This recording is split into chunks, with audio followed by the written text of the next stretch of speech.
Hello વિદ્યાર્થી મિત્રો, આજે આપણે ધોરણ 12માં વિષય અર્થશાસ્ત્રમાં પાઠ 2 વૃદ્ધિ અને વિકાસના નિર્દેશકો વિશે અભ્યાસ કરશું. તો ચાલો વિદ્યાર્થી મિત્રો આપણે પાઠ સ્ટાર્ટ કરીએ. તો સૌથી પહેલાં આપણે આ પાઠની પ્રસ્તાવના જોઈએ. તો વિશ્વના દેશોનો મુખ્ય ધ્યેય એ રહ્યો છે કે આર્થિક વિકાસ કરવો. ખાસ કરીને વિકાસમાન રાષ્ટ્રના દેશો જે છે અથવા વિકસતા રાષ્ટ્રના દેશો છે અથવા વિકાસશીલ રાષ્ટ્રના દેશો જે છે એ લોકો માટે આર્થિક વિકાસ કરવું એક ચિંતા બની ગયું હતું, એટલે આર્થિક ચિંતન બની ગયું હતું. વિદ્યાર્થી મિત્રો, તમે હમણાં સુધી 3 ટાઈપના શબ્દો સાંભળ્યા હશે. એક છે વિકસિત દેશો, પછી બીજું વિકસતા અને ત્રીજું અલ્પવિકસિત. તો આ 3 ટાઈપના દેશો છે. વિકાસની દ્રષ્ટિએ વિશ્વના 3 ટાઈપના દેશોનું વર્ગીકરણ કરી શકાય છે. ઘણા અર્થશાસ્ત્રીઓ વિકાસની દ્રષ્ટિએ 4 ટાઈપના વિશ્વના દેશોને વિભાજિત કરે છે. પહેલું છે વિકસિત દેશો, બીજું છે વિકસતા દેશો, ત્રીજું છે અલ્પવિકસિત દેશો અને ચોથું ઘણા અર્થશાસ્ત્રીઓ ચોથો પ્રકાર પણ પારે છે અતિ ગરીબ દેશો. તો અહીં જ્યારે બીજો વિશ્વયુદ્ધ પૂરું થયું, બીજા વિશ્વયુદ્ધનો સમયગાળો પણ અહીંયા આપેલો છે. ઈસવીસન 1939થી ઈસવીસન 1944 સુધીનો જે સમયગાળો જે છે એ બીજા વિશ્વયુદ્ધનો સમયગાળો છે. આ બીજો વિશ્વયુદ્ધ પૂરો થયા પછી વિશ્વના દેશો ખૂબ જ પછાત અવસ્થામાં પહોંચી ગયા હતા, પાછળ હાલે ગયા હતા. અર્થતંત્ર પડી ભાંગ્યો હતો. વિશ્વયુદ્ધની ઘણી ભયંકર અસર થઈ હતી. જાનહાનિ, માલહાનિ થતાં અર્થતંત્ર ઘણું નીચું ચાલી ગયું હતું, પછાત અવસ્થામાં આવી ગયું હતું. ત્યારે વિશ્વના વિકાસમાન દેશોએ પોતાની આ બેકારી, ગરીબી, અસમાનતા અને ભૂખમરાની સમસ્યાને ઉકેલવા માટે ખૂબ જ ઝડપી વિકાસ ઉપર ભાર મૂક્યો. મતલબ કે વિકાસનો દોર ચાલુ થયો. વિકાસમાન રાષ્ટ્રોમાં ઝડપી વિકાસ કરવાનો દોર ચાલ્યો. ત્યારથી આ આર્થિક વિકાસ શબ્દ અને આર્થિક વૃદ્ધિ શબ્દ જે છે ત્યારથી પ્રચલિત બન્યા. તો હવે વિદ્યાર્થી મિત્રો આપણે જોઈએ કે વૃદ્ધિ એટલે શું. તમે વૃદ્ધિ શબ્દ ઘણી વખત સાંભળ્યું હશે. ધોરણ 11માં તમે મનોવિજ્ઞાનની અંદર વૃદ્ધિ શબ્દ એવો આવતો હતો, કદાચ શીખ્યા હશો. પણ મનોવિજ્ઞાનમાં વૃદ્ધિ એ શારીરિક વૃદ્ધિ અને વિકાસ એ શારીરિક વિકાસ એવા મુદ્દામાં કદાચ તમે અભ્યાસ કરેલા હશો. આમ વૃદ્ધિનો સામાન્ય અર્થ થાય છે વધારો.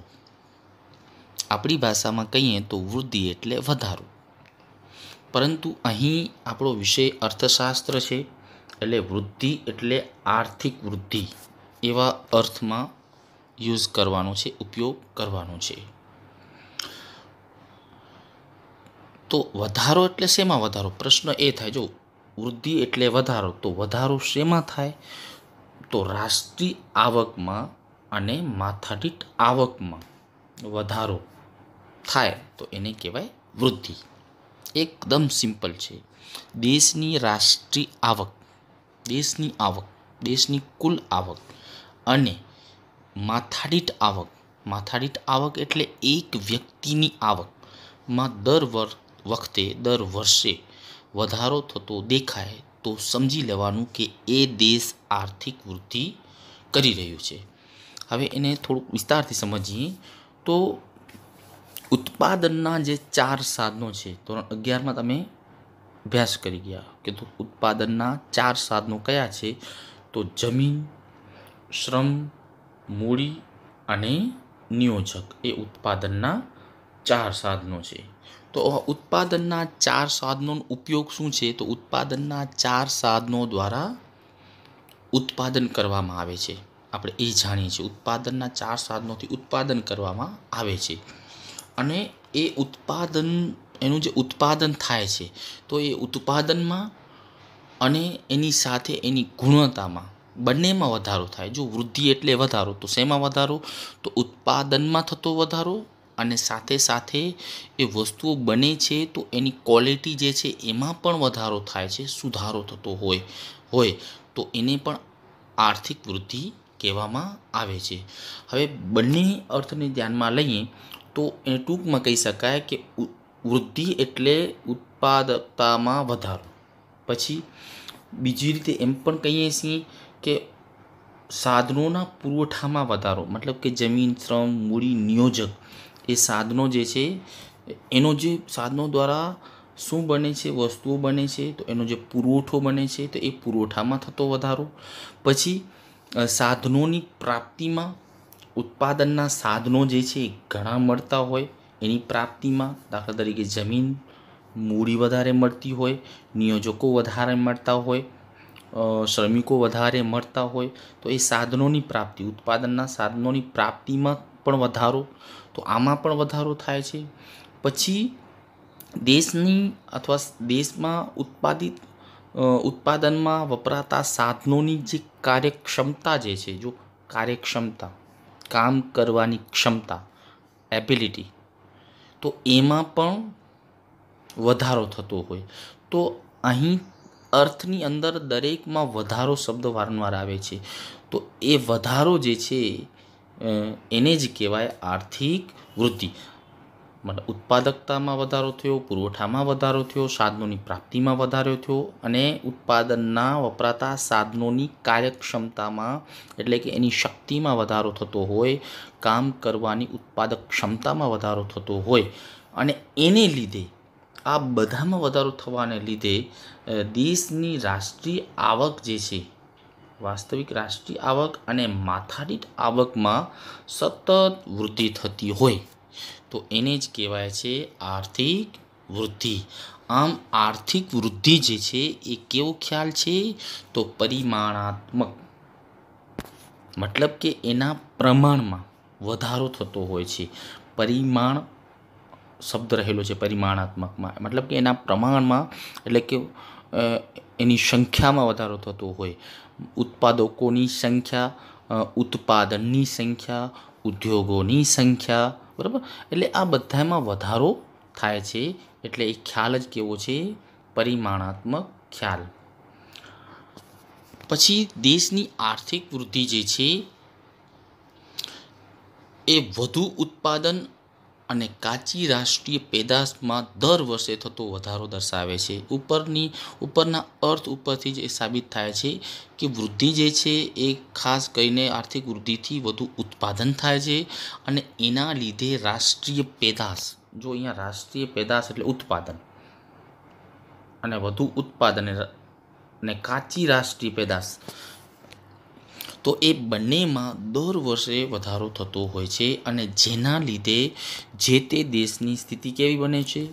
તો એ સ્થિતિ, એ દેશ પ્રગતિ કરે છે. એટલે એ દેશની સ્થિતિ જાણી શકાય છે. મતલબ કે જે દેશમાં ઉત્પાદનમાં વધારો થયો, ઉત્પાદનના સાધનોમાં પુરવઠામાં વધારો થયો, સાધનોની કાર્યક્ષમતામાં વધારો થતો હોય, તો એ દેશની કાચી રાષ્ટ્રીય પેદાશ જે છે, મતલબ કે ઉત્પાદન જે છે એ વધે.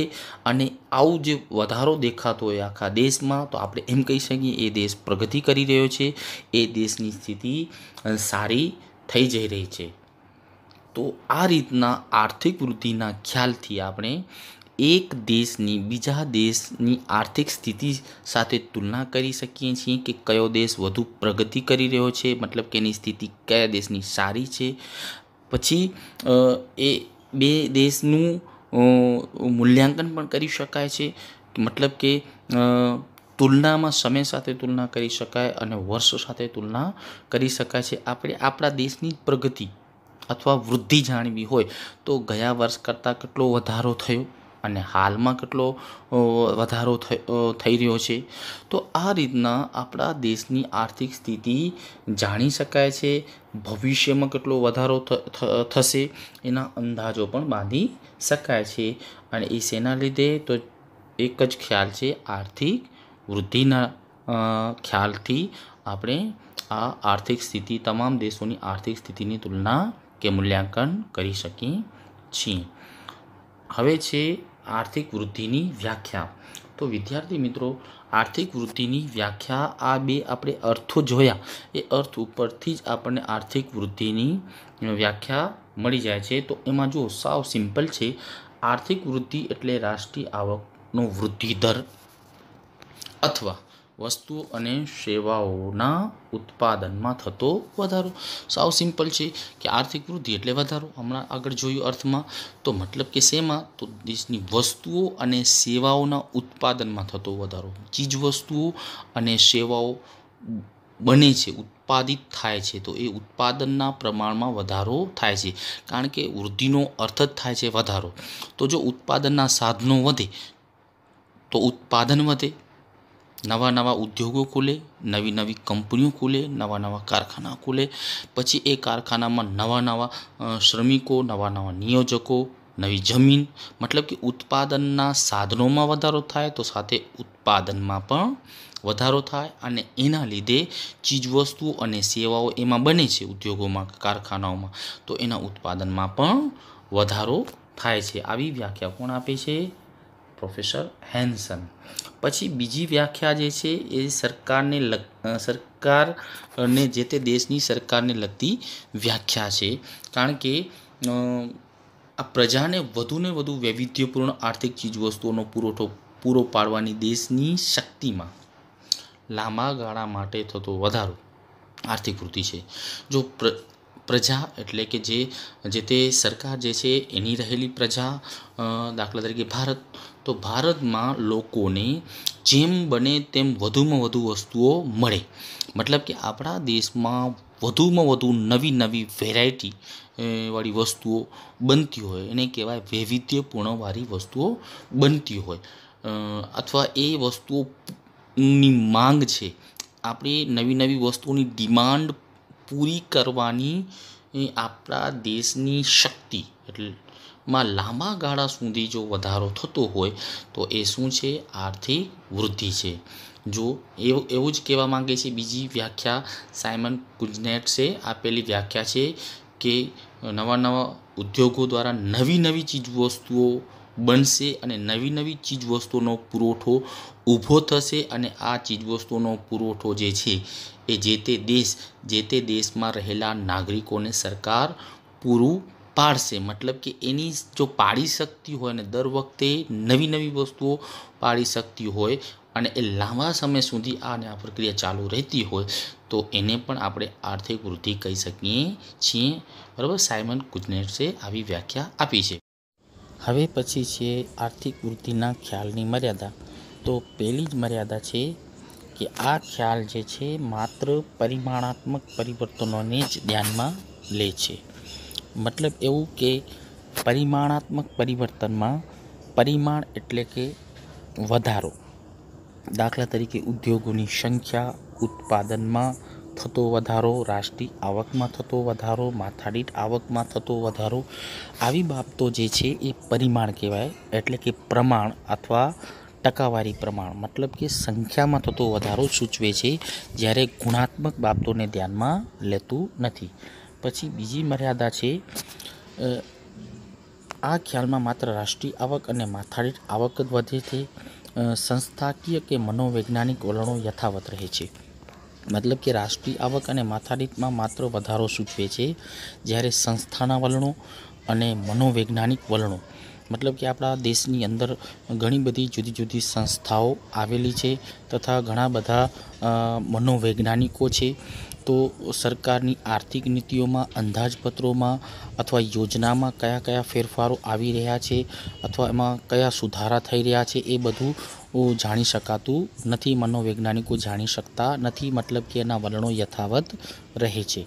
પછીની ત્રીજી મર્યાદા છે, આ ખ્યાલ મર્યાદિત છે. શા માટે મર્યાદિત છે? આગળ આપણે જોયું કે આમાં માત્ર ઉત્પાદનમાં થતો વધારો અને વપરાશ ઉત્પાદનમાં થતો વધારો અથવા વધારાનું વલણ દર્શાવે છે, જ્યારે એમાં કોઈ ગુણાત્મક બાબતોમાં થતો ફેરફાર એવું કંઈ જાણી શકાતું નથી.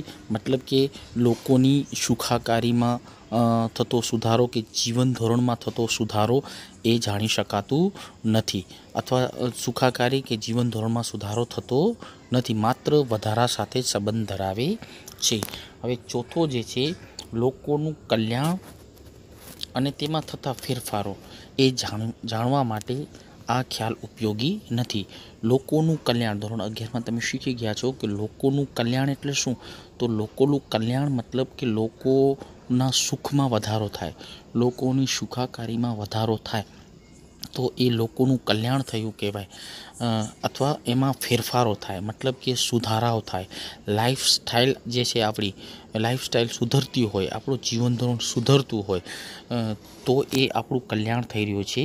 પરંતુ આ આર્થિક વૃદ્ધિ દ્વારા માત્ર વૃદ્ધિ દર્શાવે છે, ઉદ્યોગોની સંખ્યામાં વૃદ્ધિ દર્શાવે છે, રાષ્ટ્રીય આવકમાં વધારો દર્શાવે છે, ઉત્પાદનના સાધનોમાં વધારો દર્શાવે છે, પણ લોકોની જીવન ધોરણમાં કે લોકોના સુખાકારીમાં કે લોકોના કલ્યાણમાં સુધારો દર્શાવતો કે વધારો દર્શાવતો નથી. મતલબ કે આ ખ્યાલ દ્વારા લોકોની સુખાકારી કે કલ્યાણ માપી શકાતો નથી. તો વિદ્યાર્થી મિત્રો, આજે આપણે આર્થિક વૃદ્ધિનો અર્થ, આર્થિક વૃદ્ધિની વ્યાખ્યા તથા આર્થિક વૃદ્ધિની મર્યાદાઓ સમજી. મને આશા રાખું છું કે આ વિડીયો તમને બરાબર સમજણમાં પડ્યો હશે. આર્થિક વૃદ્ધિ અને આર્થિક વિકાસ બંને મુદ્દા એવા છે જે એકબીજાના ઓપ્શનમાં જેવા લાગે છે, એટલે કન્ફ્યુઝન થાય છે. તો વિદ્યાર્થી મિત્રો, આ વિડીયાને વારંવાર 2-3 વાર સાંભળશો, સમજશો અને નોટમાં નોંધશો તો ચોક્કસ તમને સમજાશે. Thank you very much.